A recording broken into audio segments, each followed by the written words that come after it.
Hi, good morning, Internet. What's up? I'm Christiane Cordero on the 734 here with WCCO. Back to work, back to school, back to reality today. We're getting started right, though, with today's weather. First things first, dry and mild. We're going to see our friend the sunshine again today. That sounds like fun. Riley O'Connor says that clouds are going to increase later this afternoon, hitting 34 degrees, and then overnight flurries at freezing. All right, now let's talk about this. The Minnesota Vikings. How about it? They beat the New Orleans Saints yesterday in overtime. The first playoff overtime win ever for the Vikings. The Vikings now have to beat the San Francisco 49ers next Saturday at Levi Stadium. Given how well the Vikings played yesterday, do you think they can beat the 49ers? Is it fun being the underdog, or how do you feel about it otherwise? Are there two or more miracles in store for the Vikings fans this season? Have you, as a fan, been have you had your heart broken so many times that you just refuse to go all in? If you're watching on Facebook, leave a comment right here and we'll get through a few of those in just a moment. Let us know. To the news now. Today, the American Jewish Committee is asking all Jews in America to wear a kippah, a Star of David, a Hebrew t-shirt, or some other identifiably Jewish item. This is in response to recent anti-Semitic attacks in the U.S. and globally. Jews are encouraged to come together on social media as well with the hashtag #JewishAndProud. President Trump and his family are back in the White House after 17 days in Florida.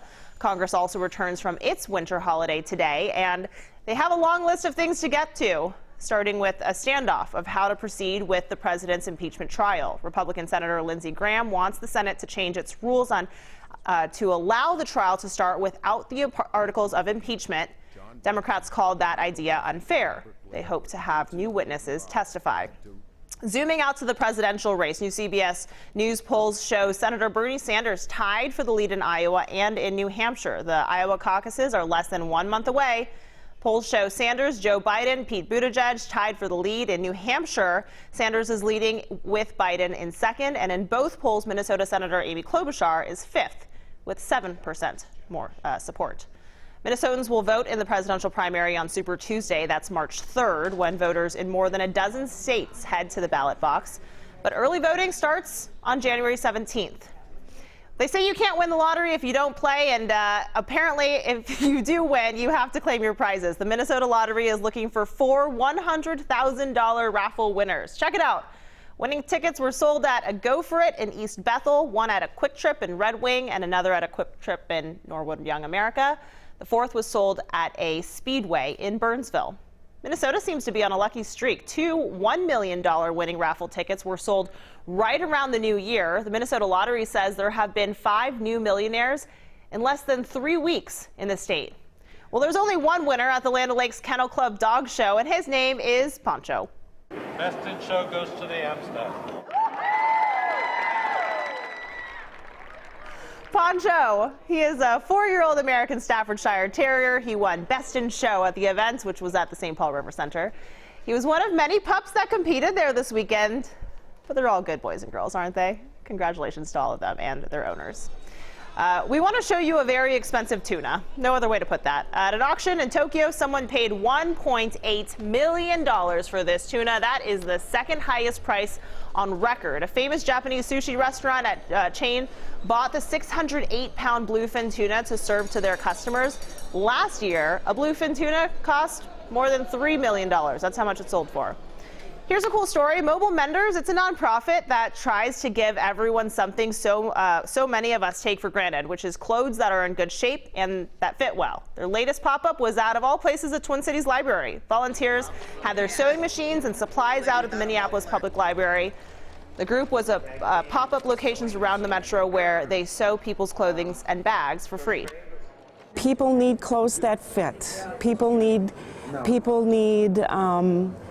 to have a good self-image, and well-fit clothing helps with that.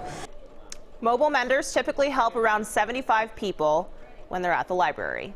The world's largest consumer tech show kicks off this week in Las Vegas. It's a chance to see what themes and trends could dominate the show this year. It's also a chance to see stuff that's kind of ridiculous. Among the innovations already being shown off at the show are Samsung's Cero TV. It connects to your phone and mirrors how you hold it, so it'll stay landscape for wide-angle content like a normal TV, and then The TV actually rotates for a vertical video. Interesting stuff there. This next concept is food shopping based on your genetics. With DNA Nudged, you take a DNA test with your saliva, then using a wearable band, they can scan food products in the store to see what's best for them based on their genetic makeup. This next invention is a trash can that ties up its own garbage, really solving the problems that hit us the hardest, aren't they? Users push a button on the Tonu trash can and it automatically seals the bag and opens the lid so you can remove it. It also detects when it's full and can't take any more trash. Good news for people who enjoy singing in the shower. Kohler announced a new shower head with a smart speaker and Amazon's Alexa voice built in. That might scare you in the shower. I don't know.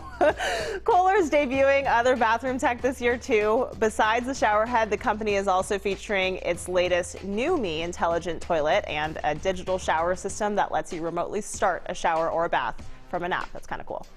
What about a bike that you can ride on the water? Yeah, on it. The Manta 5 Hydrofoil bike is designed to mimic cycling, but on top of water. And finally, a robotic cat will make plenty of headlines from the Consumer Electronics Show. It's called Mars Cat. Developed by startup Elephant Robotics, it can walk, stretch, play with toys. It can also recognize human faces and commands. Mars's personality develops based on its interactions with humans, and it reacts differently depending on where it's petted.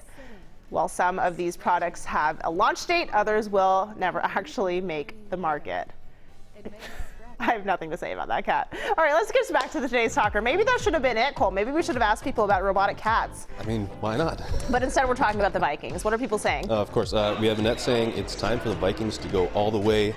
We have Jerry saying Skol, Niners are next. Yeah. We have LaDonna saying the 49ers will give Vikings run for their money, but I think the Niners are taking this one. And then we have Bert saying, yes, if they play like they did yesterday, the defense was awesome.